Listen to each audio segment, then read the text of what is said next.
శ్రీ గురుభ్యో నమః. శ్రీమద్భాగవతమునకు మాస్టారు ప్రసాదించిన వివరణను చెప్పుకుంటూ ఉన్నాము. అందులో భాగంగా శ్రీ మహావిష్ణువు ప్రచేతసులకు ఉపదేశం చేస్తూ ఉన్నాడండి. పూర్వము కండు అను మహాముని తపస్సు చేయుచుండగా వాని తపస్సు భంగము చేయుటకై ఇంద్రుడు ప్రెమ్లోచ అను అప్సరసను పంపెను. ఆమె అతని వలన గర్భము దాల్చి అతనిని విడిచి స్వర్గమునకు బయలుదేరుటకు ముందు పుత్రికను కనెను. ఆ బిడ్డను చెట్లలో వదిలి వెడలిపోయెను. ఆ శిశువు పేరాకలిచే బాధపడుచు నోరు తెరచి పెద్దగా ఏడ్చుచుండెను. సోముడను రాజు అచ్చటికి వచ్చి ఆ శిశువును చూచెను. ఎప్పటికప్పుడు అమృతమును వర్షించునట్టి తన చూపుడు వ్రేలిని ఆ శిశువు నోట నుంచెను. దానిని ఆస్వాదించి ఆ శిశువు పెరిగెను. మారిష అను పేరుతో పెరిగి ఆ శిశువు పెద్దదయ్యను. మీరు 10 మందియు ప్రాచీన బర్హి అనుజ్ఞ పొంది మారిష అను కన్యను వివాహమాడు. మీ 10 మంది కూడా అదిగో ఆ కన్యను మారిషను పెళ్లి చేసుకోండి అని చెప్తున్నాడు. అభేద ధర్మము గల మీ 10 మందికి ఆమె అభేద ధర్మశీలముతో భార్య అగును. తన ఆశయములను మీ అందర్పించును. మీరు ఆమెతో కలిసి సాటిలేని తేజస్సు కలవారై 1000 దివ్య సంవత్సరములు భౌతికములు దివ్యములు అగు భోగములను అనుభవింతురు. నా అనుగ్రహమును పొందుదురు. నాయందు భక్తి వలన నిర్మల మనస్సు కలవారై ఈ భోగములు నరకములని ఎరిగి వైరాగ్యమును పొంది నన్ను పొందగలరు అంటున్నాడండి. దీనికి చక్కటి వివరణ ఇచ్చారు మాస్టర్. చిన్నపిల్లేంటి, ఆ చిన్నపిల్లని చెట్ల పొదల్లో వదిలేసి వెళ్ళిపోవటం ఏంటి, ఆ అమ్మాయిని ఎవరో పెంచటం ఏంటి, ఏమండి ఇది ఏంటిది? అయితే ప్రాచీన బర్హి అనుజ్ఞ పొంది ఆ కన్యను మీరు అందరూ పెళ్లి చేసుకున్న అందరూ ఒకే కన్యను పెళ్లి చేసుకోవాలటండి. అంటే ఈ కథలో అంతరార్థం ఉంటుందండి. పైకి ఇట్లానే కనిపిస్తుంది కథ. లోపల ఒక పరమార్థము, ఒక అంతరార్థము, ఒక సందేశము పెట్టి భాగవతకారుడు మనకు అందిస్తాడు. మాస్టర్ చెప్తూ ఉన్నారు, అదే రహస్య ప్రకాశం అంటే అదే. లోపల ఉన్న రహస్యాన్ని ప్రకాశితం చేస్తూ ఉన్నారు. కండు అనగా దురద అని అర్థము మాస్టర్ వివరిస్తున్నారండి. కండు అంటే దురద. కండు అనే మహాముని తపస్సు చేయుచుండగా అని చెప్పారుగా. ప్రెమ్లోచ అనే అప్సరసను పంపారని చెప్పారుగా. కనుక ప్రెమ్లోచ అంటే ఎవరు? స్పర్శ అనుభవము. దురద ఆయన పేరు, ఆయనేమో దురద, ఈమెమో స్పర్శ అనుభావము. దానిని కలిగించు ప్రాణమని అర్థము. ఈ ఇరువురును బాహ్య ప్రపంచ సంస్పర్శ జ్ఞానమును సృష్టికి సాధించి పెట్టిన ఆది దంపతులలో ఒక జంట. ఇంద్రుడు ఇంద్రియములకు రాజు. అతడు వారి దాంపత్యమునకు కారణమయ్యను. వారికి పుట్టిన మారిషయే జీవరసము లేక ప్రాణమయ కోశమున కలుగు మెలకువ. మారిష అనగా చెదరగొట్టునది అని అర్థము. జీవుడుగా దేహము ధరించిన ప్రజ్ఞకు ఆ దేహమును చెదరగొట్టు పరిస్థితులపై భయం ఉండును. అది ఏ ప్రాణభీతి. జీవుడిగా దేహం ధరించినటువంటి ప్రజ్ఞ ఉందే, ఆ ప్రజ్ఞకి దేహమును చెదరగొట్టు పరిస్థితులపై భయం ఉంటుందట. అది ప్రాణభీతి అంటే అది అర్థం. ఇది జ్ఞానమున్న జీవులకును లేని జీవులకును సమానమే. ప్రాణభీతి ఇద్దరికి ఉంటుంది కదండి, జ్ఞానమున్నా లేకపోయినా ఉంటుంది. ఇది దేవతల యందు ఉండదు. నిప్పు, నీరు, గాలి మొదలగు వానికి మారిష లేక మృత్యుభీతి ఉండదు. కనుకనే భూలోకమున ప్రసవించి తల్లి దేవలోకమునకు పోయినని చెప్పబడెను. ఖనిజముల నుండి వృక్షదేహములు ఏర్పడుచుండగా మొట్టమొదటగా ఈ ప్రజ్ఞ పుట్టును. ఖనిజాదులకు ఉండదు. కావుననే ఆమెను వృక్షముల యందు విడిచిపోయేనని చెప్పబడినది. సోముడను గంధర్వుడు రసాత్మకుడు అనగా రుచి, దేహసారము, ప్రాణము నిలుపు ద్రవ్యము రూపమున అతడు దిగివచ్చును. సోముడు అంటే గంధర్వుడు. సోముడను గంధర్వుడు ఎవరు? రసాత్మకుడు. ఆయన దిగి వస్తాడు. కొన్ని రూపాల్లో దిగివస్తాడు. ఎట్లా?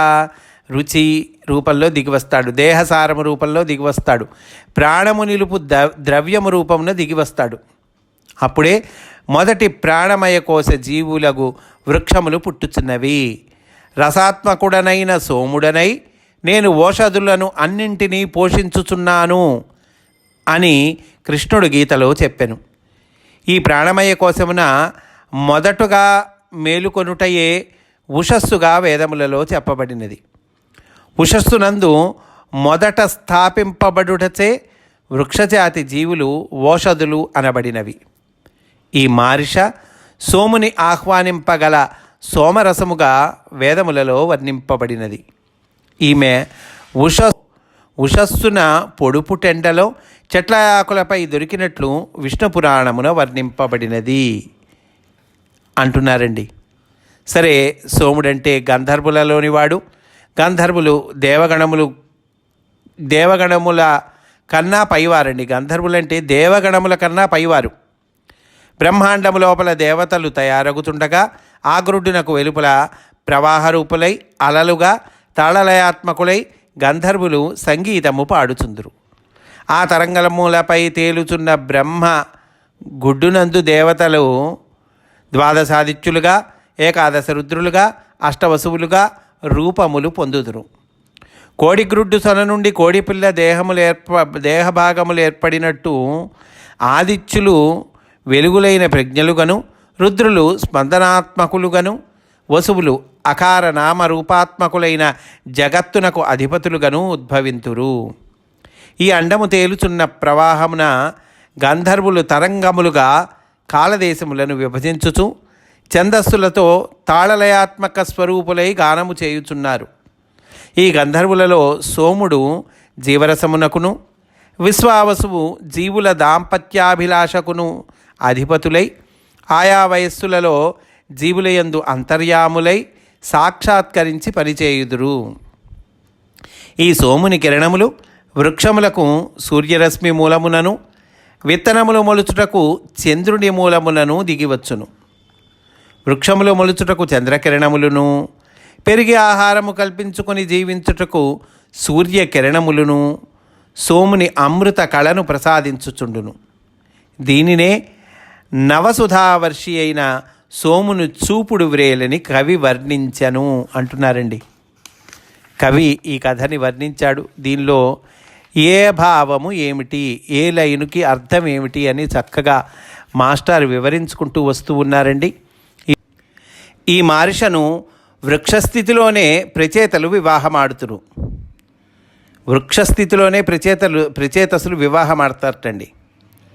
దశేంద్రియములు వృక్షముల యందు జీవరసమున మాత్రమే ఉండును, అన్నియు కలిసి ఒకటిగా ఉండును. వృక్షములకు ఇంద్రియ విభాగము లేదు. వృక్షాలకి ఇంద్రియ విభాగాలు లేదని ఇక్కడ మనకి తేడా చెప్తున్నారు. వృక్షములకి, జంతువులకి, ఆ పైన మానవులు, ఇవన్నీ స్టేజెస్ కదండి ఎవల్యూషన్లో. దేనికి ఏమిటి తేడా అనేది చెప్తున్నారు. వృక్షములకు ఇంద్రియ విభాగం లేదట. శబ్దము, కాంతి, స్పర్శ మున్నగునవన్నీ ఒకే అనుభవముగా పొందబడును. అన్నీ ఒకే అనుభవంగా ఉంటాయిటండి. శబ్దం కానీ, కాంతి కానీ, స్పర్శ కానీ, సుఖస్పర్శ కానీ, నొప్పి కానీ ఒకే అనుభవముగా చెట్టు మొత్తమునకు కలుగును. అనుభవం ఉంటుంది, వాటికి ఉండకుండా ఉండదు, కానీ ఒకే అనుభవం ఉంటుందట. సుఖస్పర్శ కానీ, నొప్పి కానీ ఒకే అనుభవంగా చెట్టు మొత్తమునకు కలుగును. ప్రాంతీయమైన అనుభవం లేదు. చెట్టు మొత్తంగా అనుభవం ఉంటుంది, అంతేగాని ప్రాంతీయమైన అనుభవం లేదు. పెంచి పోషింపబడుచున్నప్పుడు కానీ, కోసి తినుచున్నప్పుడు కానీ వృక్షములు ఒకే అనుభవమును పొందును. కనుకనే గడ్డి కోసిన తరువాత పెరుగుట, చెట్ల కొమ్మ నరికినచో చిగురించుట ఉండును.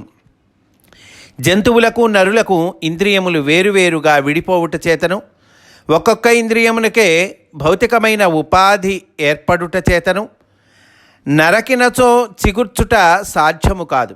దీనిని అనుసరించియే సంస్కారవంతులైన ఋషులలో వృక్షములను తినవచ్చును అనియును, జంతువులను తినరాదు అనియును ఒక సంప్రదాయం ఏర్పడినది. వృక్షాలని తినచ్చు, జంతువుల్ని తినకూడదు. వెజిటేరియన్, నాన్ వెజిటేరియన్ అంటున్నాం కదండి. ఆ సంప్రదాయం ఇందుకోసం ఏర్పడింది. ఎందుకోసం అండి? జంతువులకి, నరులకి ఇంద్రియాలు వేరువేరుగా విడిపోవట చేత విడిపోతాయి. ఒక్కొక్క ఇంద్రియానికే భౌతికమైన ఉపాధి ఏర్పడుతుంది.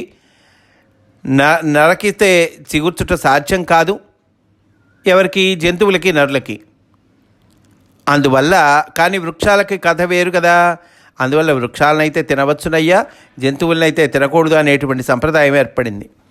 ఇంద్రియ విభాగములు ఏర్పడని జీవరసము తొలిజాడలైన వృక్ష చైతన్యముల వృత్తాంతము ఇందు వర్ణింపబడినది. ప్రచేతసులు అభిన్న ధర్మశీలురు. మారిష కూడా అభిన్న ధర్మశీలగా పతివ్రతగా వర్ణింపబడినది. వృక్షములయందు ఈ ధర్మములన్నీయు ఏకత్వమున ఉండునని అర్థము. అటుపైన ప్రచేతసులు 10,000 దివ్య సంవత్సరములు అడ్డులేని తేజస్సుతో భౌతికములు దివ్యములు అగు సుఖములను అనుభవించిరట. అనగా వృక్షముల నుండి జంతువులు నరులు పరిణామమందుటలో ప్రచేతసులు ఇంద్రియ ప్రవృత్తులను వేర్వేరుగా సాధించి పెట్టిరి. భౌతిక దేహములందు భౌతిక సుఖములు, తపోమయాది దివ్యదేహములందు దివ్య సుఖములు ప్రచేతసుల వలననే జీవులకు కలుగుచున్నవని అర్థము. ఇవన్నీ ప్రచేతసుల వలన కలుగుతున్నాయటండి. భౌతిక దేహమందు భౌతిక సుఖాలు కానీ, తపోమయ దివ్య దేహమందు దివ్య సుఖాలు కానీ ప్రచేతసుల వలననే జీవులకు కలుగుచున్నవని అర్థము. అందు భౌతిక సుఖములు సంసారబద్ధులకును, దివ్య సుఖములు చిత్తవృత్తి నిరోధము చేసిన వారికి ప్రచేతసులచే అందింపబడినవి.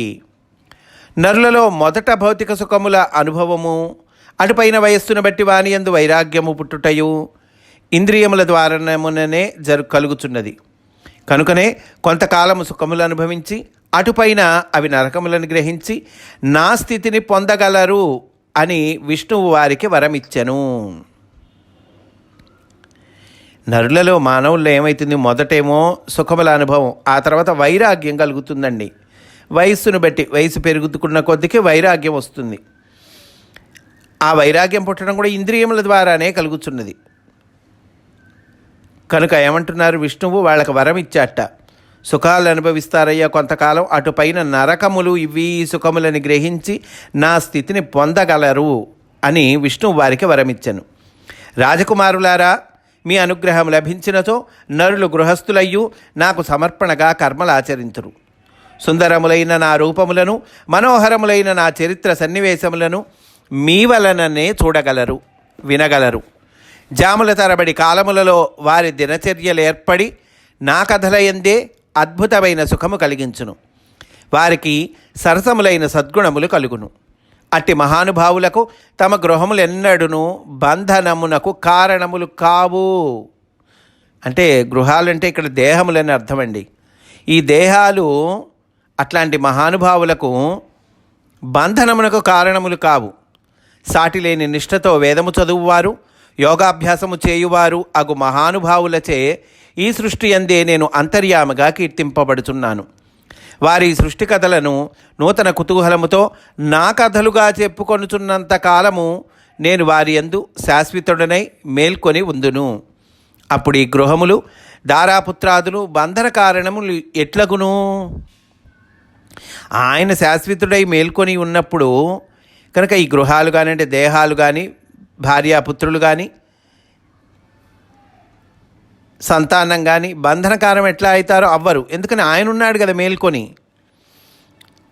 ఎప్పుడుంటాడు ఆయన? నా కథలను చెప్పుకొనుచున్నంత కాలము నేను వారి యందు శాశ్వతుడనై మేల్కొని ఉందును. నేను ఆనంద స్వరూపుడను. నన్ను పొందిన జీవులు శోకమోహములను పొందరు. నేను త్రిపురుషులకు అధీశ్వరుడను. బ్రహ్మగా సృష్టిలో నుండి పరబ్రహ్మముగా అంతర్యామినై ఉన్నాను అంటున్నాండి. బ్రహ్మగా సృష్టిలో ఉంటాను, పరబ్రహ్మగా అంతర్యామి అయి ఉన్నాను.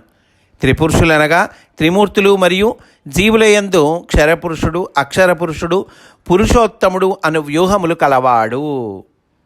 త్రిపురుషులంటే త్రిమూర్తులండి. జీవులయందు క్షరపురుషుడు, అక్షరపురుషుడు, పురుషోత్తముడు అనేటువంటి వ్యూహములు కలవాడు అని అంటూ ఉన్నారు. ఈరోజు ఇక్కడితో పూర్తి చేసుకుందాం. రేపు కూడా ఇదే అంశంలోని విశేషాలను చెప్పుకుందాము అని సవినయంగా మనవి చేసుకుంటూ స్వస్తి. వాసుదేవా.